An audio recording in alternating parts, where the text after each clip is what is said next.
Bienvenidos a Lo Simple No Vale. Hoy tengo el placer de contar con Héctor Moedano, analista financiero y experto en bolsas. ¿Qué tal estás?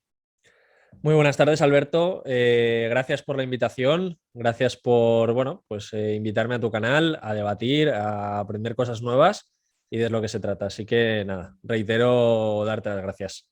Las gracias a ti por compartir tu tiempo conmigo. Muy Bueno, bien, pues vamos a darle caña, a ver si sale una sesión chula. sí, bueno, el vídeo que vamos a hacer se habla mucho sobre la salida de Messi al Paris Saint-Germain y lo que ha supuesto futbolísticamente, lo que le ha supuesto al Barcelona, pero también muy preocupante también lo que supone económicamente tanto al Fútbol Club Barcelona como a la Liga. Ujú. A ver, yo creo que a la hora de analizar pues, cualquier fichaje, ya sea compra o ya sea una venta, primero nos tenemos que ir a la situación actual del club, que es el que paga los salarios. Luego hay otro aspecto coyuntural muy importante, que es el tema de los impuestos que se pagan en España. Por hacerlo sencillo, los salarios siempre se suelen multiplicar por dos, me refiero a los salarios netos, porque no olvidemos de que hay que pagarle pues, cercano a un 47% en los tramos más altos a Hacienda. Entonces, ¿qué ocurre? Que esto no se trata simplemente de pagarle 5 millones de euros a un jugador, sino que si quiero pagarle 5 millones de euros netos, que los clubes de normal pues, suelen negociar con los jugadores en cifras netas, pues al final le tengo que multiplicar por dos. Entonces, ¿qué pasa? Que eso al final pues, nos va generando una serie de gastos que computan dentro de lo que se conoce como el límite salarial. El límite salarial pues, es un número vivo que va fluctuando en función de pues, lo que vas ingresando, lo que vas gastando, las perspectivas que tienes, si tienes ventas por plusvalías, si tienes compras. Y luego, pues conceptos como la amortización, que es básicamente que tú cuando compras un activo, cuando compras un jugador, no lo debemos de entender como un gasto, sino que lo debemos de entender como una inversión, como un activo. Es decir, igual que si yo tengo una fábrica, pues me puedo comprar una maquinaria, que esa maquinaria me va a durar 10 años, en el caso de los futbolistas, pues la vida útil se considera como años de contrato, y lo que hago es simplemente pues repartir el gasto a trocitos durante pues, el tiempo que ese jugador vaya a estar en nuestra plantilla.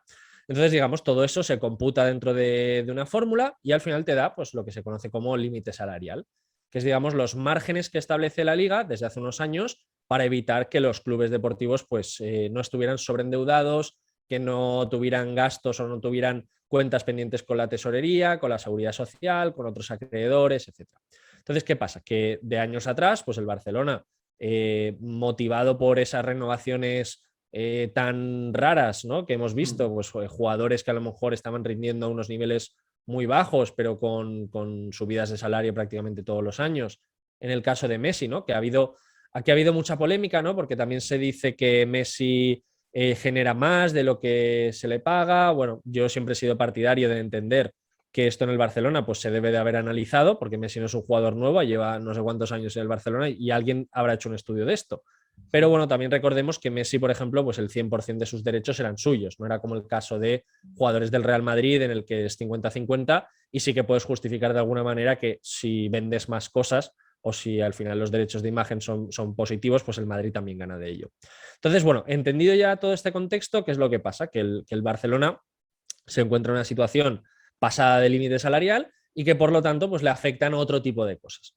Concretamente, hay una normativa que dentro de la liga es la tan famosa ley del 4x1 o normativa del 4x1, que te obliga a que si una vez estás pasado del límite salarial, solo puedes reducir o, mejor dicho, solo puedes gastar de más siempre que hayas reducido 4 veces el gasto que quieras incurrir de nuevo. Es decir, si yo quiero hacer un gasto por valor de 25 millones, pues debo de despejar 100 millones. Cosa también que se unió o cosa que también condicionó muy mucho el tema sobre el que estamos hablando, como es la salida de Messi, pues que Messi no había renovado y por lo tanto pues ya se entendía como algo diferente, ya no era una renovación que podía estar dentro de lo que sería pues la propia plantilla y por lo tanto la normativa que le aplicaba de liga, por no liarnos mucho, pues era distinta. Por lo tanto, ¿qué nos encontrábamos? Que Messi por un lado pues iba a estar en un salario, pongamos en las cifras más bajas de 40 millones de euros, si lo multiplicamos por 2 ya son 80 y por lo tanto, pues el límite salarial que debería de dejar el Barcelona, si lo tenemos que multiplicar por 4, pues ya me dirás de dónde, o sea, es decir, no había espacio. Entonces, Eso desde la perspectiva económica, ¿no? Es decir, esto ya nos limita y que por mucho que queramos o que seamos aficionados al Barcelona o que seamos, pues no sé, socios del club, pues por mucho que queramos, si no hay espacio y el jugador no se puede inscribir, pues tiene que marcharse. Aquí también yo apelo un poco a la responsabilidad que ha tenido el propio jugador, que no el propio jugador, sino los que han asesorado al jugador, para decirle, oye, si tú realmente te querías quedar en Barcelona, pues este tipo de cosas, en vez de enfrentarte a la directiva, lo que tienes que ser es inteligente y decir, bueno, pues vamos a firmar una cláusula que me puedo ir cuando me dé la gana, que la tenía, pero no te dejes sin renovar, porque luego a lo mejor, en este caso porque ha aparecido el PSG, pero pongamos que el PSG no existe, pues a lo mejor Messi se hubiese quedado sin equipo y a ver qué club pues le hubiese pagado una ficha que Messi hubiese querido, ¿vale? Es decir, en todos estos en todas estas variables nos hemos movido muy mucho este verano y que ha sido lo que ha condicionado, digamos, al propio mercado.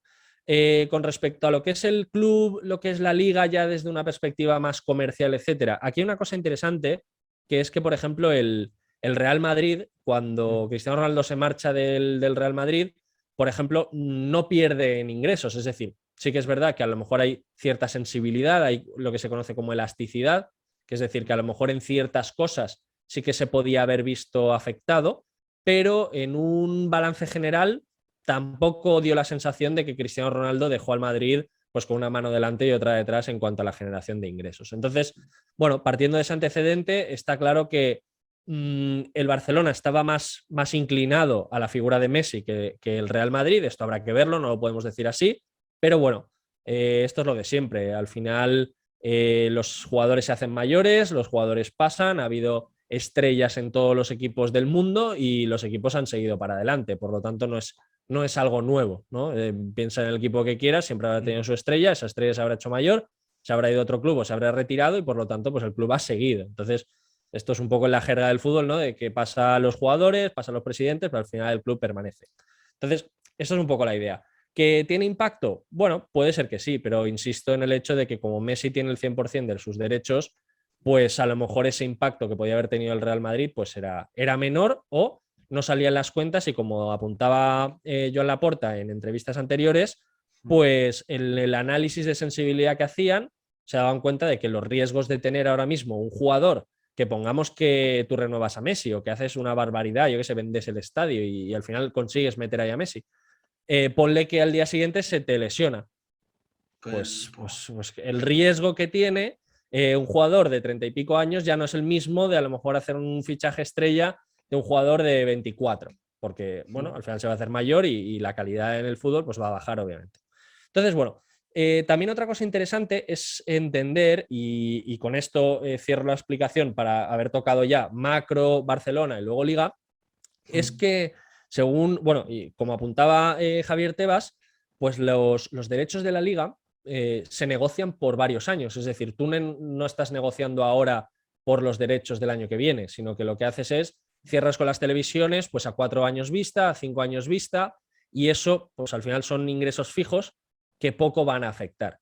Obviamente, si tienes la mala suerte, que no es el caso, de que justo cuando te toca renovar con nuevos es cuando se te van los jugadores estrella, pues puede ser que tengas una caída de valor, de patrocinios y de muchas cosas. ¿Que va a afectar? Sí, pero bueno, al final pensemos que se han hecho otras operaciones para intentar seguir creando valor en la liga, como es el acuerdo de CVC, sobre todo para clubes más pequeños, que se intenta pues que se igualen, de que tengan calidad en sus infraestructuras y una serie de cosas, que bueno, que esto hasta que no pase no se va a poder saber.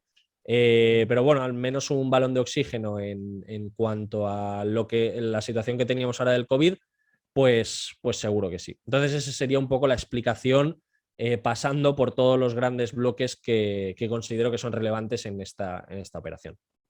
Claro, también se hace mucho hincapié en cómo el Paris Saint-Germain ha podido fichar a Messi, aunque sea a coste cero, y el resto de jugadores, y parece que el fair play financiero no pasa por este club. ¿O qué tiene diferente, puede tener diferente, si me puedes decir, Francia, para que se pueda permitir ahí un poco más y aquí en España no? Pues hay un concepto muy importante que es que la liga francesa, la Ligue 1, está, no diría quebrada, pero sí con graves dificultades financieras, no es como en el caso de la liga. Entonces, ¿qué pasa? Que, bueno, si tú tienes una empresa que está quebrada, pues a lo mejor no te importa que ciertos clubes hagan otras cosas que te vayan a reportar más dinero. Entonces, esto es lo de siempre. Pues se junta también una casuística, ¿no? Que el Estado de Qatar, pues pongamos, ¿no? El PSG pues necesita ingresos para subir su límite salarial, ¿no? Porque como hemos dicho, esto es un poco la diferencia y sobre todo en tema UEFA, que te aplican unos porcentajes en función de lo que ingresas y luego a través de ampliaciones puedes seguir aumentando el límite, etcétera. Pero por hacerlo sencillo, si yo tengo, por ejemplo, un club estado, ¿no? Que al final es un club dependiente de pues, un país o de una gran multinacional, como es en este caso, pues lo que puede hacer el PSG de repente es, oye, pues abro un nuevo contrato para patrocinar las camisetas. Y entonces, pues en Qatar, 5 o 6 empresas, pues dicen, mira, yo quiero patrocinar la parte de adelante, otro la de atrás, otro el hombro y el otro el tal. Y pago pues 10 veces por encima de lo que vale en mercado. Pero como son empresas que luego, si hacen ese favor, por un lado, probablemente, y esto digo supuestamente porque no lo sé, pero bueno, aquí todos nos, ¿sabes? Aquí todos nos conocemos. Y pagan pues 10 veces más de lo que podría ingresar un club normal, pues ¿qué es lo que pasa? Que los ingresos del PSG van a subir, su límite salarial va a subir y automáticamente va a tener espacio para todo lo que le dé la gana. Eso aparte, dentro de la League One, que se encuentra en dificultades económicas, pues se suma a que el control sea tremendamente laxo y que no se aplique con la firmeza de que a lo mejor pues sí que se aplica aquí, con el caso de Tebas, que ha dicho que no se va a flexibilizar, que no se le va a permitir al Barcelona inscribir a nadie, ya sea Messi, ya sea quien sea, y al final pues ya se ha visto, ¿no? Se ha tenido que marchar y bueno, pues ha pasado, ¿no? Ha sido riguroso. En este caso sí que es verdad que la Liga lo ha hecho bien, ha sido riguroso con su normativa y ya está, porque si no, que le pregunten al Elche, si no recuerdo mal, que bajó por un tema también Sí, de fair play o algo similar. El sí. Valencia, en mi caso, ¿no? Que yo soy aficionado del Valencia, pues que hace pocos años, ¿no? Que nos tocó vender a media plantilla para llegar a los límites. Es decir, pues bueno, ¿qué vas a decir, no? Si ahora encima se empieza a permitir que el Barcelona inscriba a Messi sin haber hecho nada, pues oye, exígele el mismo esfuerzo que hice yo y que me quité pues a prácticamente media plantilla. Claro, aunque el tema principal haya sido Messi, se puede ver también en el caso de Griezmann, por ejemplo, que ha salido también para liberar masa salarial y unos cuantos jugadores más jóvenes que los ha tenido que vender y no ha podido poner en mercado, por ejemplo, jugadores como Coutinho o Pjanic que tienen una ficha alta, no los ha podido poner en mercado y liberarse de esa masa salarial. A ver, esto no depende tanto de poderlos vender o no, porque al final tú puedes vender a un jugador siempre. O sea, el problema está en venderlo por encima de las plusvalías. El problema es el siguiente: tú cuando fichas a un jugador, como hemos dicho, ¿no? Esa amortización te va computando y se va dividiendo entre los distintos años. Entonces, si tú has llegado y yo que sé, al año cuarto y queda el año 5, pues ese gasto del año 5 aún no está amortizado porque estás en el año 4. Entonces, ¿qué ocurre? Que tú, si estás vendiendo por debajo de lo que aún queda por amortizar, eh, financieramente, incluso aunque vendas a ese jugador, aunque te esté entrando dinero, tienes pérdidas, ¿vale? Lo cual pues te empeora un poco la situación patrimonial, etcétera. Pero, ¿cuál es el problema? El problema está en que si un jugador tiene contrato, tú no le puedes obligar a irse. Y ese es el problema que se encuentra el Barcelona. No es un tema de no poder vender a Coutinho, porque tú pones a Coutinho a 10 millones de euros en el mercado y a lo mejor 3, 4 equipos te lo pujan, ¿no? El problema está en que independientemente de que vengan esos equipos, Coutinho dice, pero ¿dónde me voy a ir yo a cobrar 3, 4 millones al año si estoy cobrando aquí 20 y pico? Claro. Dice, pues bueno, pues me quedo aquí entrenando, haciendo el mínimo. Bueno, esto no lo sé, porque no he estado viendo los entrenamientos, pero bueno, es un poco lo que se desprende de la prensa y lo que da la sensación con respecto a este tipo de jugadores que tienen fichas muy altas. En el caso de un Titi, ¿no? Que dice, pues que ¿dónde voy a estar Sí. yo mejor si aquí estoy cobrando a lo mejor, no sé, 10, 8 millones de euros? Es un poco la idea. ¿Y crees que el Barcelona la situación económica la va a poder solventar en un tiempo o lo tiene complicado? A ver, estos días el Barcelona ha estado trabajando muy mucho en el tema de lo que es dotar muchísimos gastos para incluirlos dentro de lo que será pues, las cuentas que presentarán recientemente. Tienen hasta el día 31 de octubre para hacerlo, con la memoria, informe de auditoría, etcétera. Y ahí lo que vamos a ver es que más allá de los 230 y pico millones, esto lo subí en un vídeo reciente, aparte de los 230 millones, que son los gastos, perdón, las pérdidas que ha tenido efectivas el Barcelona, pues ha metido ahí una devaluación una depreciación de sus jugadores y luego ha metido pues una serie de contingencias que son gastos que bueno, eran pasivos, pero que ya te registras como gastos más certeros, ¿no? Entonces, ¿qué es lo que pasa? Que esos 230 y pico millones se han convertido en los 480 y pico famosos que comentó Joan Laporta en rueda de prensa. Entonces, ¿qué es lo que está haciendo? Financieramente meto muchos gastos para este año, las pérdidas las pérdidas van a ser más grandes, pero sí que es verdad que en los años siguientes voy a intentar que obviamente los ingresos y los beneficios pues sean lo mayor posible para dar una sensación de más solvencia. El problema del Barcelona no se va a resolver rápido. No creo que en 2 años ya esté la cosa como para hacer fichajes de 150 millones de euros. No lo ha hecho el Real Madrid, pues creo que el Barcelona está en una situación bastante peor. Pero bueno, esto tiempo al tiempo, yo estimo 4 o 5 años y para tener una situación ya pues normal en la que el Barcelona pues esté generando de nuevo por encima de los 1.000 millones de euros al año, va a tener un límite salarial grande. El tema de la deuda, pues ahora ya la va a tener comprometida, si no recuerdo mal, con Goldman Sachs, creo que era, si no recuerdo mal. Y bueno, pues le van a dar ahí un balón de oxígeno, pero bueno, no olvidemos que esa deuda se tiene que devolver, que esto no es deuda para decir, oye, me la gasto lo que quieras. Bueno, entonces dirías que conocerás un poco a Mateo Alemany de su paso por el Valencia, que está haciendo un poco de buena gestión.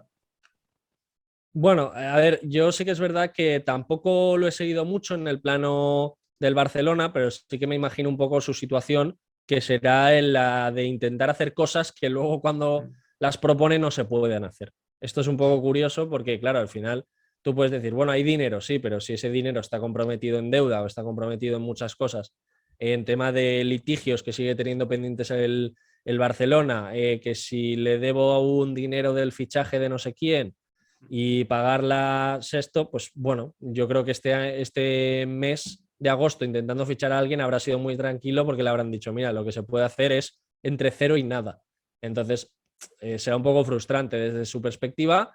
Yo espero, sobre todo, pues ahora con la liberación que han tenido del salario de Messi y con el de Griezmann, puesto que si no leía mal el otro día, el Atlético de Madrid tiene además obligatoriedad de compra el año que viene. Creo que es cesión Opción de compra obligatoria. opción de compra obligatoria. No sé en cuánto estará fijado, lo desconozco, no lo llegué a leer, pero 40 esto millones está... decían.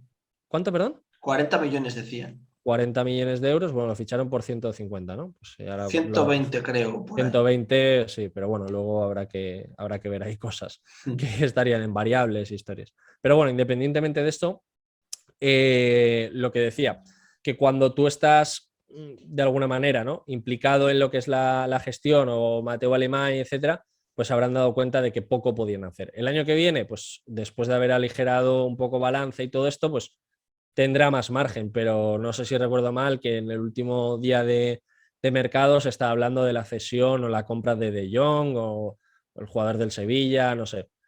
Jugadores que en cuanto a nivel, desde mi perspectiva y mi humilde opinión, pues son más propios de otros equipos que del Barcelona, que a priori pues debe de competir por todo, ¿no?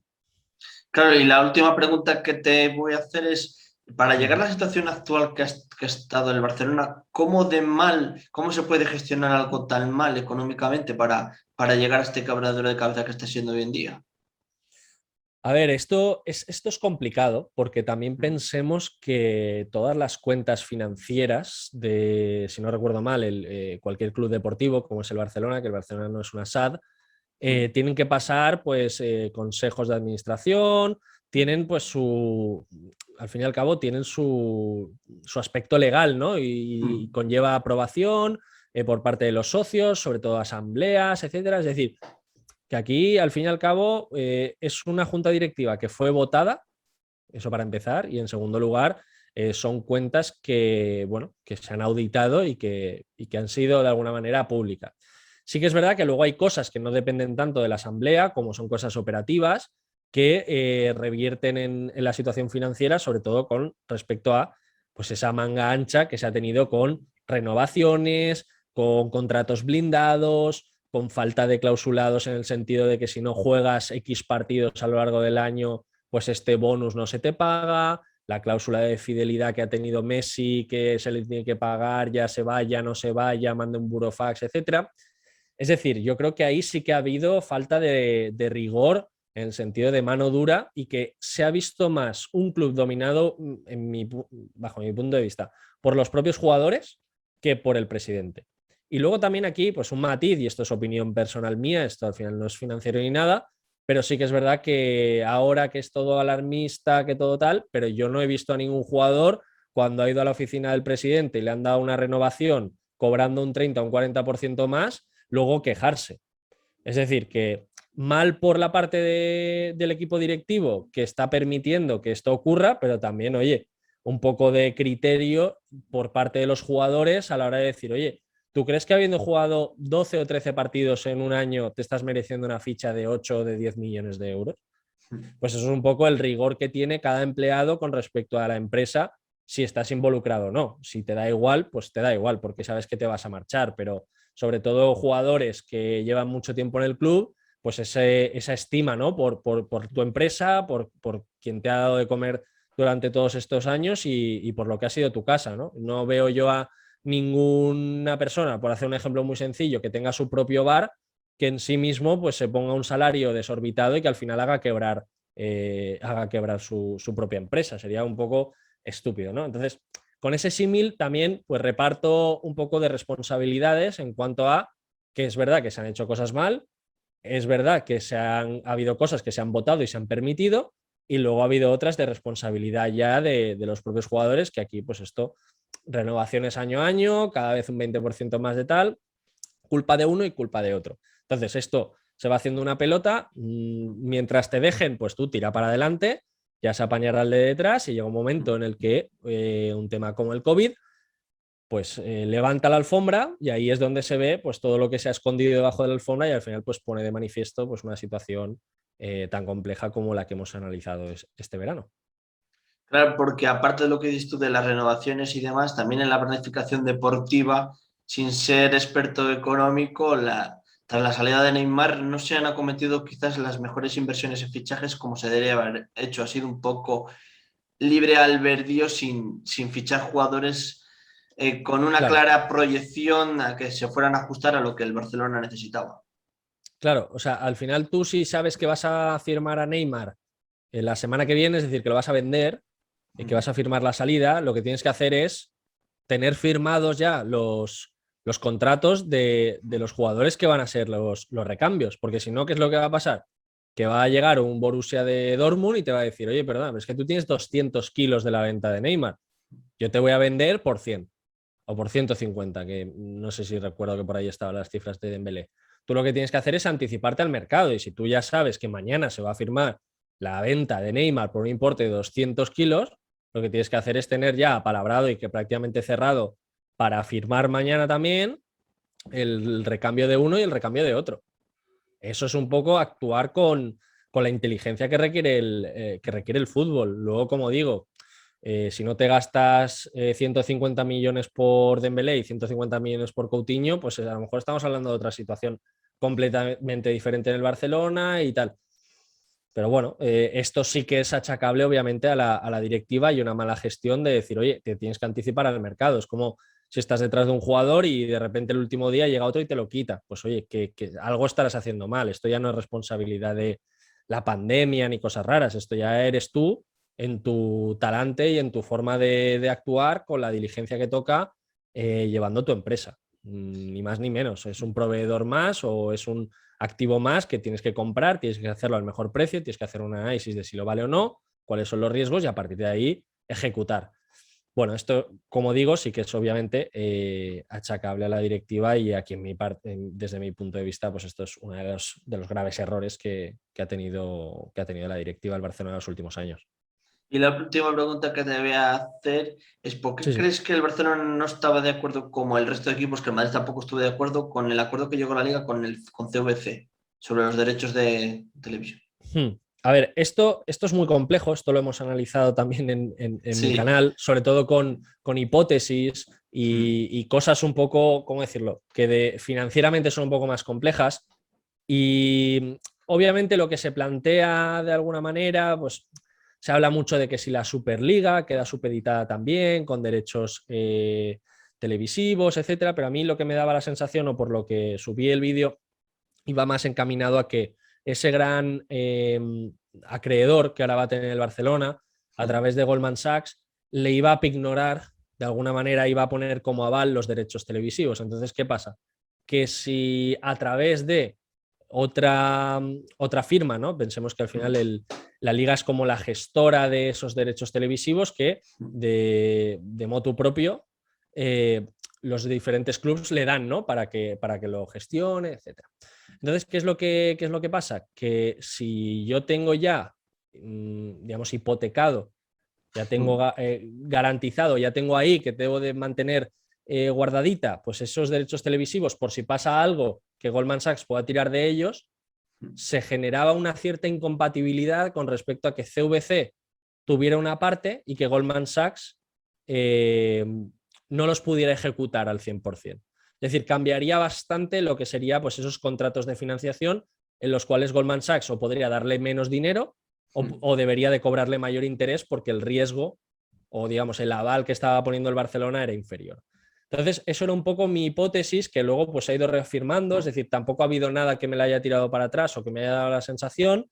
Sí que es verdad que luego también se hablaba de que había cierta colaboración entre Goldman Sachs y CVC en la parte de los derechos, pero bueno, esto también en bancos tan sumamente grandes, aunque pensemos que el banco está haciendo dos cosas, ¿cómo decirlo?, que tienen una lógica, es decir, que más o menos parecen que, o incluso que son contrarias, es que hay veces que son bancos tan grandes que una división de riesgos, una división de mercados puede hacer algo completamente diferente que a la división de M&A. Entonces, sí que es verdad que hay una coherencia, ¿no?, en cuanto a estrategia, pero esto es, o sea, estamos hablando de bancos que gestionan, yo qué sé, o que de capitalización bursátil tienen 40 billones de dólares. Entonces, no es como una pequeña pyme, ¿no?, en el que todos más o menos sabemos lo que tenemos que hacer mañana, ¿no? Esto es un coloso financiero que tiene miles de operaciones abiertas, obviamente algunas de ellas se machean, se pisan unas con otras, pero sí que es verdad que a mí me dio la sensación esa de que estaban ignorados los derechos y que pues, fue uno de los motivos por los que el Barcelona no podía y por los que además se permitió que hubiera clubes que se quedaran fuera. O sea, se quedó todo tan apañadito como, oye, el que quiera perfecto, el que no quiera tal, y de esta forma como que tampoco molestamos a nadie. Y entonces CVC también dijo, oye, pues tampoco me importa. Y dices, ostras, ¿no te importa que el Real Madrid y el Barcelona se queden fuera? ¿No era eso un criterio suficiente como para decirle a la liga, oye, me firman estos dos o el acuerdo yo te lo rebajo o no te doy estas condiciones? Pero no pasó. Entonces, es un poco lo que me reafirma a mí en el sentido de que hay muchos intereses ocultos que no sabemos y sobre todo esa parte de la ignoración de derechos que pudiera estar ahí vigente. Bueno, Héctor, pues muchísimas gracias por compartir tu tiempo conmigo. Me ha encantado que hemos aprendido también por qué, aparte de lo deportivo, económicamente, que ha supuesto la salida de Messi, cómo está el Barça actualmente. Y muchas gracias. Nada, yo Alberto, agradecerte a ti la invitación, felicitarte también por el canal, porque he visto que hay unas entrevistas fantásticas, súper interesante. Os recomiendo a todos los que hayáis visto esta entrevista, pues que sigáis viendo el contenido de Alberto, porque, bueno, súper recomendable. Y nada, iremos siguiendo pues todo lo que va sucediendo en el mercado, cualquier cosa que ocurra, pues bueno, la iremos analizando, ¿no? Para eso están estos canales, que nos lo pasamos bien, nos divertimos Sí, y de eso se trata. claro, y también animo a que vean tu canal, que también más ampliamente y muy fácil de entender, sobre todo que estamos hablando del tema fútbol, pues situaciones como la salida de Messi, que tú también las has llevado, el acuerdo con CBC y muchos más vídeos que tienes sobre el fútbol también, que animo a que la gente lo vea. Perfecto, supongo que dejaremos a lo mejor aquí algún link, alguna cosa Sí, para que lo tengan de referencia y bueno, pues también haremos un poquito de fuerza desde mi canal, también publicaré los enlaces a esta entrevista para todo el que me quiera ver, los que vengáis de mi canal, pues encantado de veros de nuevo y nada, aquí tenéis también el canal de Alberto para ampliar información y, como digo, entrevistas súper interesantes. Pues lo dicho, Héctor, muchísimas gracias y un fuerte abrazo. Perfecto, pues nos vemos en la siguiente. Un Nos saludo. vemos. Adiós.